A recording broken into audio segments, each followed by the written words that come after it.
I come from North Wales, which is to the left of England on the map. And I started playing when I was about 18, 19, something like that. I've been professional since I was about 20, so that's a long time ago. When I was 20, it was 1965, you know, so 66, I suppose, really, because I was born in December, so I get an extra, or subtract a year, whichever. And I started playing in bands around, you know, the local bands, but that was going to go nowhere because it was North Wales, you know.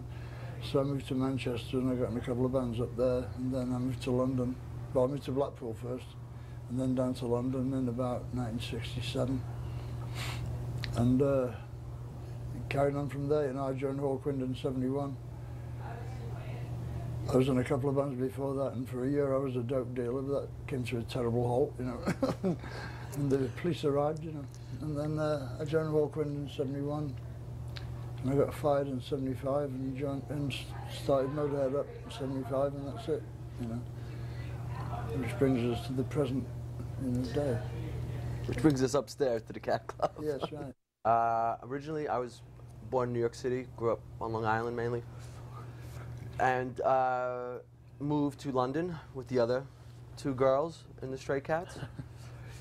And for Fashion Week originally, I think it was, and found ourselves homeless, no money, nowhere to go, abandoned by people we didn't even know yet, and you know, kicked around town, and eventually landed a few shows, and the rest is history. But at one of the first shows, Lemmy, my dear pal, was one of the first people to ever come see the Stray Cats. He caught wind of it. And certainly the first to applaud. Yes. And he, being a closet rockabilly, was immediately acceptable. Kind of understood what we were doing as well. Yeah. He got it. Where a lot of people weren't quite sure what it was. They thought you were punks. Yeah. Sort of weird punks, you know. Yeah. And one of the first times I met Lem, we went back to his house, and he had all these rare, like, BBC live recordings of Gene Vincent and Eddie Cochran, stuff I'd never heard, and we thought we were experts and knew everything. It was like every record he played, I never heard this, where'd you get this? I never heard this. So, and we became fast friends, and we pretty much, you know, stayed in touch and been close over 20 something years. Yeah, something years. Yeah. And it's 30 something years, isn't it? And then Lem used to come up on stage with us and play sometimes, jam. One time Hammersmith Odeon, I remember. Yeah, and the Lyceum once. Yeah. And we thought he wanted to play bass the first time, and Lee's like handed him the double bass, and he's like, "Get me a 6-string." Yeah, right. So we gave him the spare Gretsch, and he plugged it in, and we like ran through something else and something. And then we used to do Ace of Spades. Yeah. It was mainly like a sound check song, and the one time we ever sound checked, we did it. And then we did it on stage one night, and I think that was the Lyceum. Yeah, it was. And then I came up for the encore after it. Because if you listen to it closely, those in the know, Ace of Spades is a rockabilly song. It needs a slap bass on it. And you know, we just always stayed in touch and had a lot of cool adventures together, hang out in the clubs in London, and knowing some of the same girls, and avoiding hostile gang members. And yeah, right. And finally, a couple of years ago, we got a chance to really work together, and we made a record of all our favorite rockabilly songs. And the original plan was to do a live DVD for it, and 2 years later we we got that together. And we did it here at the world famous Cat Club, 8911 on the Strip. Which Jim doesn't have anything to do with financially. You know. But yeah, it's kind of one of those things where we always wanted to do, as a Stray Cats and Motorhead as well, I'm sure, is like to break down certain barriers with this is just rockabilly, this is just hard rock, this is just it's not. It's a record company, people have put everybody in a box now, you know. Like if you listen to one kind of music, you can't listen to any other kinds. Do you know what I mean? And what they call channeling, you know, like this. They don't wish to broaden, they wish to narrow it down, you know, and I think that's bullshit. Music is music, everybody should listen to everything, you know. There's only two kinds of music in the world, you know, music you like and music you don't like, right? Exactly. And that's it, it's easy, you know, it's simple. You shouldn't be bound by what they think a category should be, you know, because I don't have any categories in my head, you know, and I won't have them put there by those assholes either. They ain't fit to judge me, you know. But that's what was refreshing last night to see, and I think as time goes by, more of the genres seem to be kind of crossing, yeah. Because these kids were too young to have seen us, let alone see Gene Vincent, you know. Right. But it really speaks of how great that music was and how truly rebellious it was. It's very easy now to look back, but back then, that what like Elvis did was truly rebellious. That was, now it may seem tame. He didn't carve himself up with a razor blade on stage, but that's theater. That's nothing. Details. Yeah, that's nothing. But then the music was enough to make everybody freak out, you know, like. Yeah, exactly right. Exactly right. And I mean, you have no idea how Elvis was in the early days. You know, when he first came out in the States, I mean, there was like, he was denounced from every pulpit across America as the Antichrist. You know, he was the doom of young people, and like all these racist lunatics in the South. You know, like the smashing records on the air. You know, and all that stuff. And like he was really, I mean, now he's a cross between, you know, Frank Sinatra and Joan of Arc. You know what I mean? But like back then, he was like reviled completely. You know, I mean, people would cancel shows in towns. You know, the police department would cancel. I mean, we had that too, but nothing like Elvis had it, because he was the first. You know, I mean, Bill Haley was the first, but we weren't really fooled by Bill Haley because he was a fat little guy with a kiss curl. You know, like. I knew that wasn't it, you know. Right. But then Elvis showed up, and he was everything about him was different. You know, he had these sideburns which you'd never seen before. You know, we were all still on wartime utility haircuts. You know, no hair below the temples. And Elvis came. I remember thinking the Beatles had outrageously long hair, and you look back at it now, and it's just brushing the tops of their ears. You know, and I remember thinking, my God, how can they grow their hair that long, right? You know, because that was the climate at the time. And that wasn't too long after Elvis, you know, it was only 3 years after Elvis, 4 years after Elvis. But Elvis, without Elvis, none of us would be here. There'd be no music business. And kids still seek that out. They don't like what's on the radio, they don't accept what's in magazines or on television. And they don't the latest hit pick, you know. And to be into that, you really have to seek it out. Like there's kids in Belgium who live this lifestyle. You know how hard it is to find a carburetor for an old Chevy in Brussels, you know? They seek it out, and it's all over the world. There are people in Moscow, man. Yeah, and it's all new generations of it. It's not just kids who were into the Stray Cats 20 years ago.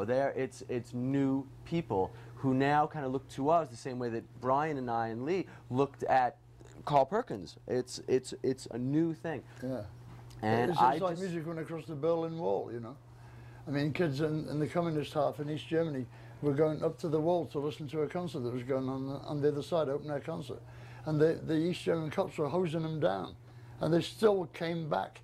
They'd get hosed away from the wall and climb back up to try and hear it, you know, just to hear the music, right? Not to do anything political, just to hear the music.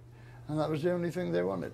They didn't want to make a statement or, you know, fucking vote for anybody, you know, was against communism. They didn't mind being communist. They just wanted to hear the music.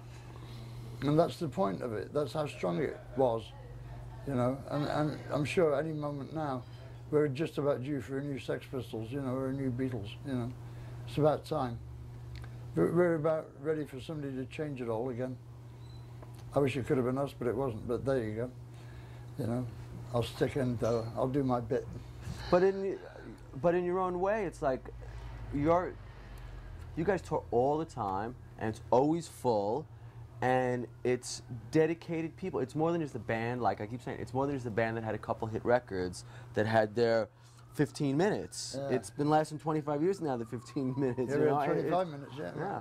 So there's something to be said for it. You know, that original rock and roll and other music that's been influenced by that is very, very strong, and it's certainly stood the test of time. It's still, there's still kids who choose to cut their hair that way and live that life. It's still going on all the time. And they can't stop it, and it burns their house, and they can't stop it. Whatever they do, people will always seek out what they want to. You can't feed them enough reality shows and fucking American Pop Idol, you know, to stop them, because a lot of people will accept that, and a lot of people unfortunately have. but it's still no substitute for a band that knows what it's doing. Yeah. You know, all the bad judges in the world, you know, can't raise enough laughs for you to forget real music, you know. When the Cats first started, we were equally into the Clash and the Sex Pistols and early Motorhead records as we were into Gene Vincent and Eddie Cochran and Buddy Holly. See, we were both crossover bands because punks and rockers used to watch us. Yeah. And punks and rockabillys used to watch you, you know. And so that punk thing was a great leveler, you know. I think the further we go along and the more kinds of things come out, really at this point, all you can do is, you know, music now is about where you draw your influence from. No one's going to invent anything at this point. It's kind of pretty much where you draw your influence from and how you combine your influences. When we first started, it was mainly like punk rock kids who let the sides of the mohawk grow in. Yeah.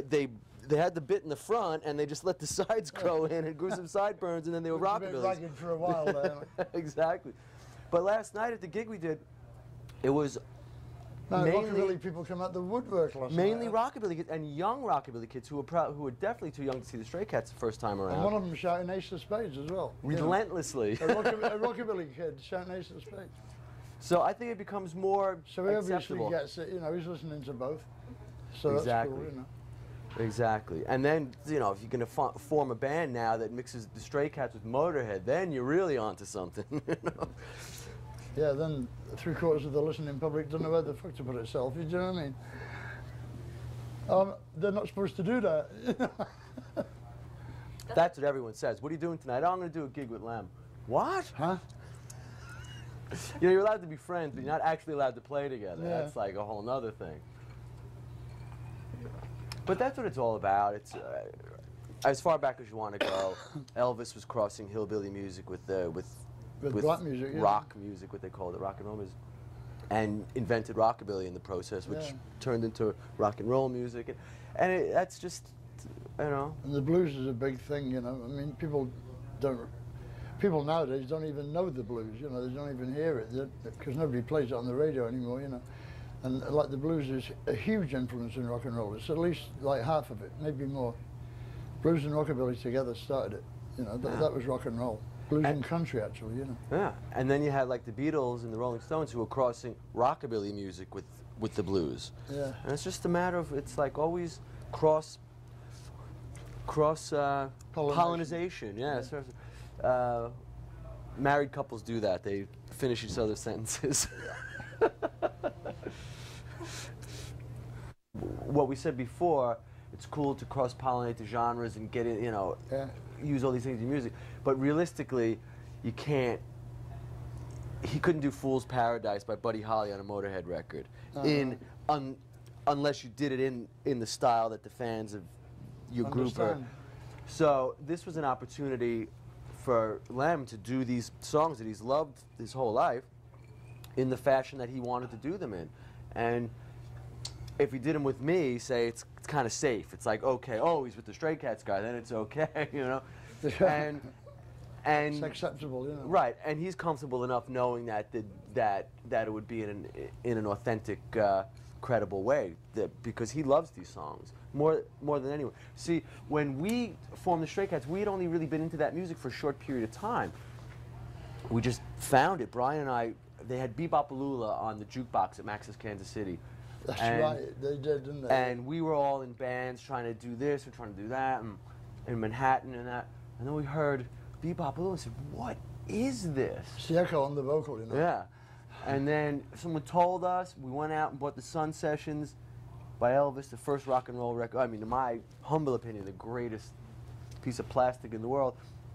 And it was like the world stopped spinning for 2 seconds, and I knew what I had to do. I had long hair, I had bell bottoms, cut them off the next day, went to the Salvation Army, got a suit for 50 cents. I can't imagine you in long hair and bell bottoms. And I'd love to see. I would pay good money to see that. I'll give you a picture. But so we had only really been into that music for a short period of time. We like embraced it immediately and wholeheartedly. Brian and I walked around New York with like pink suits on and hair up to here, 24 hours a day. And we were able to record that music and play that music. Guys like Lem, those English cats from that period, you know, kind of the Rolling Stones guys and the Zeppelin guys and Jeff Beck and all those cats. That was their original influence. We're all brought up on that, you know. And it was kind of, when they started, it was almost too soon to play that music again, because it had just happened in the early 60s, late 50s. For us, there was a little bit more time elapsed, where it could be new again. Whereas when Lem was 18, if you started playing Buddy Holly songs, it was like not long ago enough to be retro kind of. Yeah. So, well, there was no retro. Yeah. It was just old-fashioned then. Right, right. And so these guys, and I worked with Jeff Beck on a record like this, which didn't come out. Like, so they've been loving these songs for 30 years by the time you get around to recording it. And so you want it done in the right way. Yeah. So that's why Lem was, you know... so that's why we did it in a garden shed. Yeah, kind of confident enough to let me do it with them. And Danny Harvey, who's an amazing guitar player. Man, he was the #1 on that record. Yeah, he did everything on it. He's the last one on the list and the first one in the studio. I mean, he did so much stuff. He played organ, piano, lead guitar, stand-up bass. Jesus Christ, harpsichord. The guy was amazing. Everything. Yeah, we just played drums and rhythm guitar. That was it for us. That's right. He played everything else. He was amazing, you know. He is a genius, Danny. Yeah, for sure. And he knows every note. He knows how to play everything, you know. He's just one of them people that really pisses you off, plays 90 instruments, you know. Show him a trumpet, you go away for a quarter of an hour and come back playing a solo on it, you know. So, and it was the type of thing that we always talked about. Hey, you know, let's do a record someday, Buddy Holly song. Yeah, okay. Yeah, right. And X amount of years later, it finally, you get the opportunity to do it. And it just happened to click. Turned out very well, too, I thought. Yeah. But it was fun. It was the type of thing you always want to do when you finally get a chance to do it. The Cat Club, It used to be an abattoir. Yes. No. I've been in the nightclub business for about 10 years or so. We had another place in Hollywood, and that was a big place.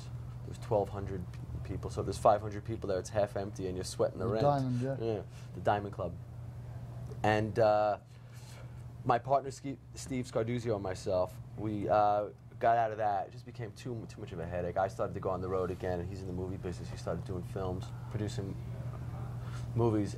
But something about having a club that's kind of cool. It's like your own little license to drink at all hours. Yeah. So this place became available, and we originally wanted to have like a snazzy cocktail lounge and play Frank Sinatra records and velvet couches. It lasted about 2 hours. We were open for about 2 months. We were going out of business. So one night, Steve and I went to Home Depot at 3 in the morning, bought a bunch of wood. We built a stage, called up like Guitar Center and Sam Ash and said, "We need some gear, you guys. Can you get in here?" So we had some equipment. We started to book bands, and we've been here 5 years now. It's really about the live. That's what I know how to do, is kind of the live music end of things.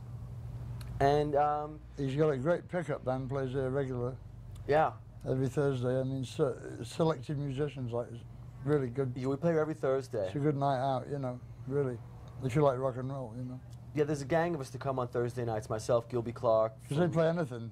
Ex-Guns N' Roses. Lem comes and plays. John Corabi from Motley Crue. Eric Dover and Ryan Roxy from Alice Cooper's band. And all sorts of people come. Brian May comes, plays when he's in town. Rod Stewart was here one time. Jimmy Page was one time. Bruce came. Dickinson came one time and gets up. Brucington. Yes. And I'm sure I'm leaving some people out. But everyone comes on a Thursday night and plays. It doesn't start till midnight.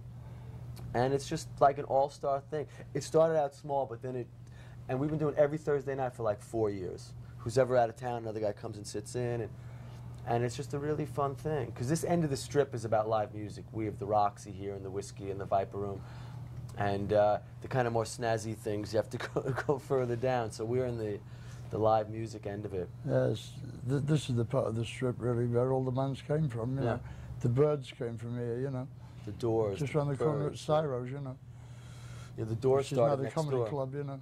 It used to be a nightclub. A lot of bands started there, you know.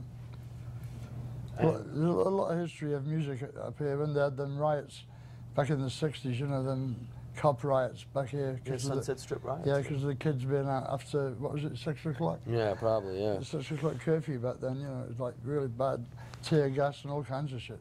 Just for being out after the curfew, you know. So there's something about being on the strip Yeah. And both of us live right here. We walk here. It's cool, yeah. And so we've been here 5 years now, and it's just a cool little voodoo lounge that you can do things. Because last night, in order to do a gig like this, you'd have to put in the paper and sell tickets and deal with a club owner and then a promoter. Blah, blah, blah. You guys having the licensing, they're going to want to kick back from that. But it's like, well, you know, let's just do it at the Cat Club. Yeah. Make some phone Fuck calls, you. invite some friends. Exactly. I got a club. So it's just that kind of thing. It's a little clubhouse that we could all hang in.